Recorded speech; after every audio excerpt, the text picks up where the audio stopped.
ఒక చిన్న ఐడియాతో business start చేసి ఈరోజు కొన్ని వేల కోట్ల రూపాయల బిజినెస్ చేస్తున్న కంపెనీస్ ఇండియాలో చాలా ఉన్నాయి. అయితే ఇది విన్నప్పుడు మనకి నిజంగానే ఒక చిన్న ఐడియాని పెద్ద బిజినెస్గా మార్చొచ్చా అండ్ అది సాధ్యపడుతుందా అనిపిస్తుంది, అవునా? కానీ తమిళనాడులో ఉన్న ఒక వ్యక్తి దీన్ని ప్రూవ్ చేసి చూపించారు. ఒక చిన్న ఐడియాతో బిజినెస్ స్టార్ట్ చేసి ఈరోజు ప్రపంచంలోనే పెద్ద పెద్ద కంపెనీస్ అన్నీ తన ఐడియాని కాపీ కొట్టే స్థాయికి ఎదిగారు. ఆయనే చిన్ని కృష్ణన్. అయితే అసలు ఆయన ఐడియా ఏంటంటే ఈ చిన్న సైజ్ ప్యాకింగ్ని కనిపెట్టడం. ఇది చూసిన వెంటనే ఏంటి దీనికే పెద్ద పెద్ద కంపెనీస్ ఆయన ఐడియాని కాపీ కొట్టేశారా అనిపిస్తుంది, అవునా? కానీ ఇదే నిజం. ఈ సింపుల్ ఐడియా ఈరోజు 8,000 కోట్ల రూపాయల చిక్ కంపెనీగా ఎలా మారింది అండ్ దాని వెనక ఆయన ఇంప్లిమెంట్ చేసిన స్ట్రాటజీస్ ఏంటో నేను ఈ వీడియోలో చెప్పబోతున్నాను. గాయ్స్, ఈ వీడియో చాలా ప్రాక్టికల్గా అండ్ మీ రియల్ లైఫ్లో యూజ్ అయ్యేలా ఉంటుంది. సో జాగ్రత్తగా వినండి. Hello everyone, welcome to today's video and this is your friend Surya.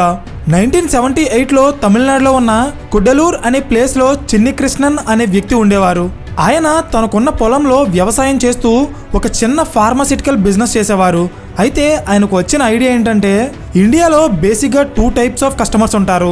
Type 1 వీళ్ళకి ఒక వస్తువు నచ్చితే దానికి ఎంత డబ్బైనా ఖర్చు పెట్టి కొనేస్తారు, వీళ్ళే రిచ్ కస్టమర్స్. టైప్ 2 వీళ్ళకి వస్తువు నచ్చినా దాని ధర వాళ్ళ బడ్జెట్ రేంజ్లో లేకపోవడం వల్ల ఆ వస్తువుని కొనలేరు, వీళ్ళే poor or middle class customers. అయితే ఇక్కడ మీరు గమనిస్తే అవసరం ఇద్దరికీ ఉంది, కానీ వాటి ధర వల్ల కొన్ని వస్తువులని కేవలం ధనవంతులు మాత్రమే అనుభవించగలుగుతున్నారు.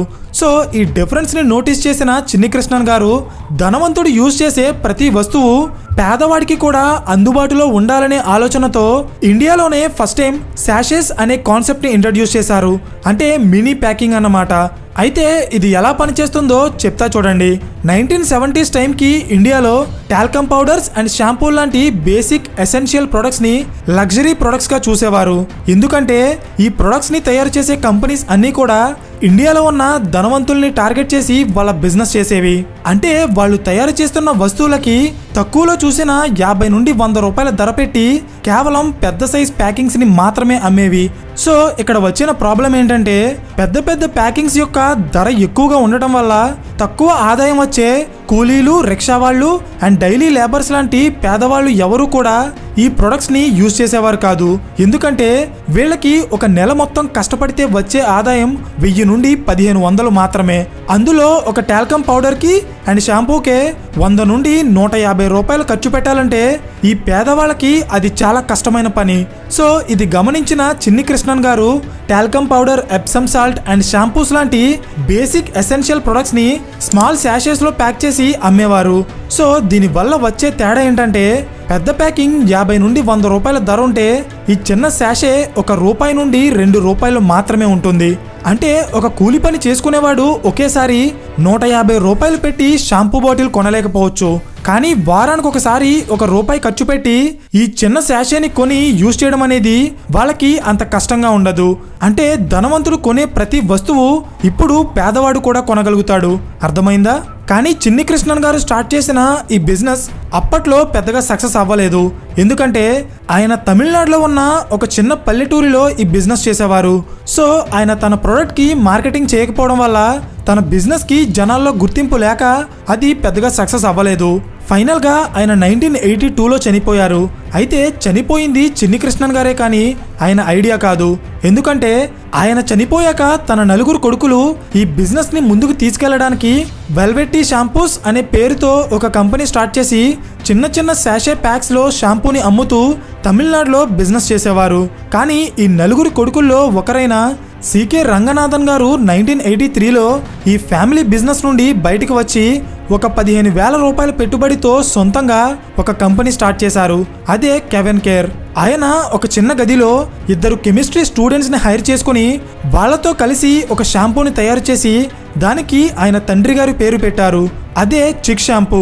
అయితే ఇక్కడ ఈ షాంపూ ప్యాకింగ్ మాత్రమే కాదు, సికే రంగనాథన్ గారు ఈ షాంపూకి ఒక యూనిక్ ప్రైజ్ని ఫిక్స్ చేసి ఒక్కసారిగా మార్కెట్ మొత్తాన్ని తన వైపు తిప్పుకున్నారు.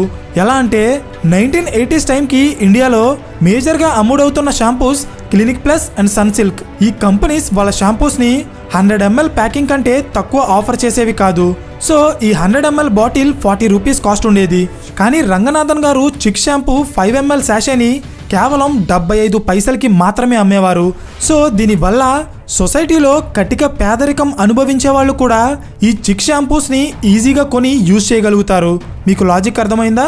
సో ఈ ఒక్క స్ట్రాటజీతో రంగనాథన్ గారు బిజినెస్ స్టార్ట్ చేసిన ఒక్క నెలలోనే 20,000 చిక్ షాంపూ ప్యాకెట్స్ని అమ్మితే అది ఒక సంవత్సరం గడిచేటప్పటికి వాళ్ళ సేల్స్ 10 లక్షల ప్యాకెట్స్కి పెరిగింది.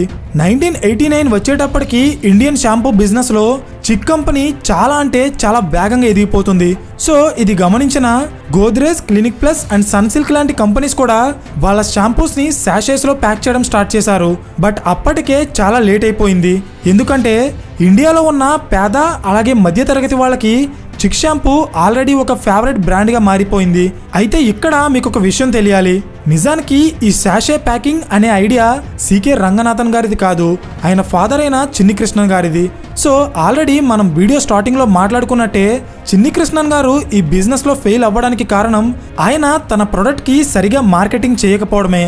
కానీ ఆయన కొడుకైన సికే రంగనాథన్ గారు ఆ తప్పు చేయలేదు.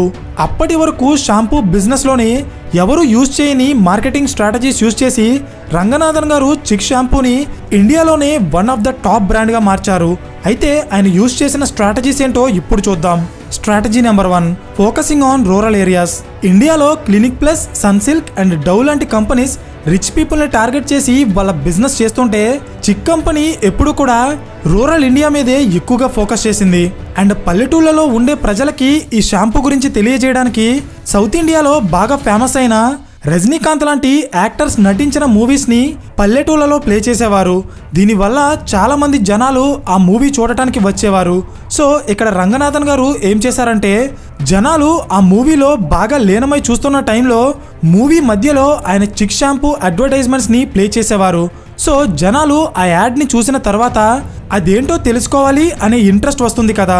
సో ఎగ్జాక్ట్గా అదే టైంలో ఆయన మూవీ చూడడానికి వచ్చిన వాళ్ళకి ఈ చిక్ షాంపూ యొక్క ఫ్రీ శాంపుల్స్ని ఇచ్చి ఆల్రెడీ అది వాడుతున్న వాళ్ళ హెయిర్ ఎలా ఉందో చూపించడానికి కొంతమంది వాలంటీర్స్ని వాళ్ళ ముందు నిలబెట్టేవారు. అయితే ఇది వినడానికి చాలా సింపుల్గా ఉన్న చిక్ కంపెనీ బ్రాండ్ని రూరల్ ఇండియాలో ఎక్స్పాండ్ చేయడానికి ఈ మార్కెటింగ్ స్ట్రాటజీ చాలా బాగా పనిచేసింది.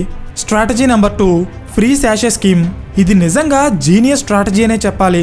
ఎందుకంటే 1988 టైంకి ఇండియాలో షాంపూ బిజినెస్ చేస్తున్న పెద్ద పెద్ద కంపెనీస్ కూడా వాళ్ళ ప్రొడక్ట్ని శాషేలో అమ్మడం స్టార్ట్ చేశాయి.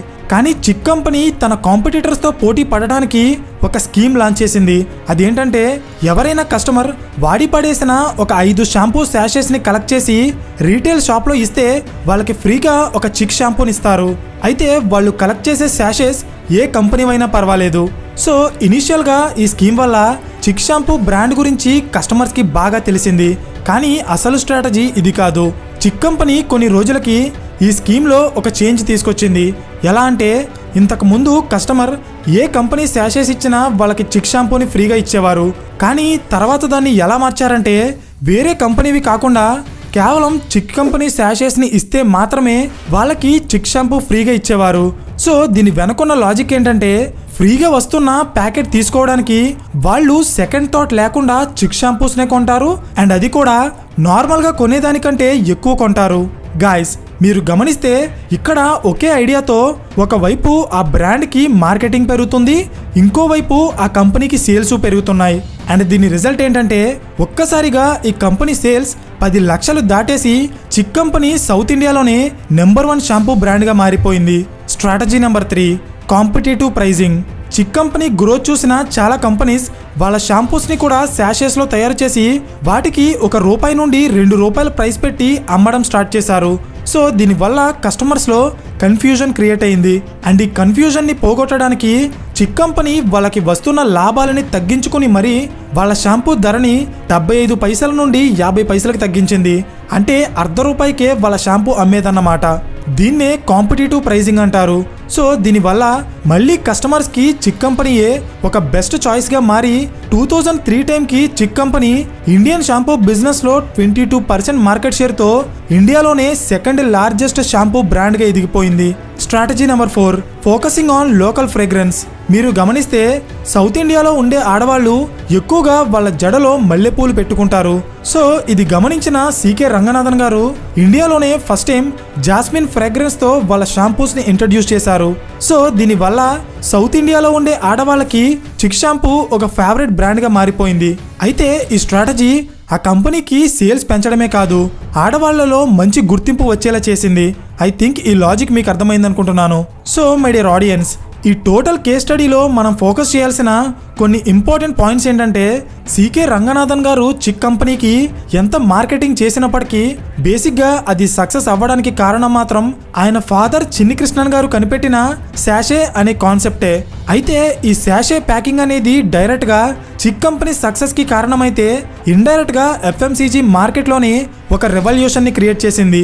ఎలా అంటే, నంబర్ 1, ప్రపంచవ్యాప్తంగా ఉన్న ఎన్నో కంపెనీస్ వాళ్ళ ప్రొడక్ట్స్ని పేద అలాగే మధ్యతరగతి వాళ్ళకి అందుబాటులో ఉండేలా చేయడానికి ఈ శాషే ప్యాక్స్ ఆర్ మినీ ప్యాక్స్ని ఇంట్రడ్యూస్ చేశాయి. Like shampoos, hair oils, cosmetics, detergents, soaps, soft drinks etcetera. Present ఇవన్నీ కూడా ఈ శాషే ప్యాకింగ్ అనే కాన్సెప్ట్ని ఫాలో అవుతున్నాయి. నెంబర్ 2, ఇండియాలో శాషే అనే కాన్సెప్ట్ రాకముందు ఏదైనా ఒక కంపెనీ ఒక కొత్త ప్రొడక్ట్ని మార్కెట్లోకి లాంచ్ చేయాలంటే వేల కోట్ల రూపాయల పెట్టుబడి పెట్టి వాటిని తయారు చేసి పెద్ద పెద్ద ప్యాకింగ్స్లో మార్కెట్లోకి లాంచ్ చేసేవారు. ఒకవేళ అవి ఫెయిల్ అయితే ఆ కంపెనీకి వచ్చే నష్టం కూడా అంతే ఎక్కువగా ఉండేది. అయితే ఇక్కడ మీరు గమనిస్తే మార్కెట్లోకి ఈ శాషే ప్యాకింగ్ అనే కాన్సెప్ట్ వచ్చిన తర్వాత చాలా కంపెనీస్ ఏదైనా ఒక కొత్త ప్రొడక్ట్ని లాంచ్ చేయాలనుకున్నప్పుడు జస్ట్ ఒక శాషే ఫామ్లో లాంచ్ చేసి కస్టమర్స్లో వచ్చిన రెస్పాన్స్ని బేస్ చేసుకుని పెద్ద ప్యాకింగ్స్లో వాళ్ళ ప్రొడక్ట్స్ని తయారు చేస్తున్నారు. సో దీనివల్ల ఒక కంపెనీకి పెట్టుబడి తగ్గుతుంది, ఫెయిల్ అయితే వచ్చే లాస్ కూడా తగ్గుతుంది. సో మై డియర్ ఆడియన్స్, ఇప్పుడు అర్థమైందా చిన్ని కృష్ణన్ గారికి వచ్చిన ఒక చిన్న ఐడియా ఈరోజు మార్కెట్లో ఎంత పెద్ద చేంజ్ని క్రియేట్ చేసిందో? అయితే వీడియో స్టార్టింగ్లో మనం మాట్లాడుకున్నట్టే మనకి కూడా డైలీ చాలా ఐడియాస్ వస్తుంటాయి, కానీ వాటిని రియాలిటీలోకి తీసుకురావడానికి మనకి తెలియాల్సిన విషయం ఏంటంటే, అసలు మీ ఐడియా మార్కెట్లో ఉన్న ఏ ప్రాబ్లమ్ని సాల్వ్ చేస్తుంది, ఆ ప్రాబ్లం వల్ల ఏ కేటగిరీ ఆఫ్ కస్టమర్స్ సఫర్ అవుతున్నారు, అండ్ వాళ్ళకి రీచ్ అయ్యేలా మీ ప్రొడక్ట్ని ఎలా మార్కెటింగ్ చేయాలి. This is the pattern. వీటిలో ఏది మిస్ అయినా మీ బిజినెస్ సక్సెస్ అవ్వడం చాలా కష్టం. ఎందుకంటే నిజానికి ఈ శాషెస్ అనే కాన్సెప్ట్ని చిన్ని కృష్ణన్ గారే కనిపెట్టినప్పటికీ ఆయన తన బిజినెస్కి సరైన విధంగా మార్కెటింగ్ చేయకపోవడం వల్లే ఆయన ఫెయిల్ అయ్యారు. అండ్ ఆ మిస్టేక్ని రెక్టిఫై చేసిన సికే రంగనాథన్ గారు చిక్ బ్రాండ్ని ఇండియాలోనే టాప్ షాంపూ బ్రాండ్స్లో ఒకటిగా మార్చారు. సో ఇదే చిక్ కంపెనీ ఫాలో అయిన ₹1 బిజినెస్ మోడల్. ఈ వీడియో మీకు ఇన్ఫర్మేటివ్గా అనిపిస్తే ఖచ్చితంగా లైక్ చేయడం మర్చిపోకండి. అండ్ ఎలాంటి బిజినెస్ కేస్ స్టడీస్ ఇష్టపడే మీ ఫ్రెండ్స్ అండ్ ఫ్యామిలీ గ్రూప్స్కి ఈ వీడియో షేర్ చేసి ఎలాంటి మరిన్ని క్వాలిటీ కేస్ స్టడీస్ కోసం ఛానల్ని సబ్స్క్రైబ్ చేయండి. పక్కనే ఉన్న గంట సింబల్ ఆన్ చేస్తే మేము వీడియో అప్లోడ్ చేసిన వెంటనే మీకు ఇమీడియట్ నోటిఫికేషన్ వస్తుంది. So thank you for watching and I will see you in the next video. Till then, this is your friend Surya signing of.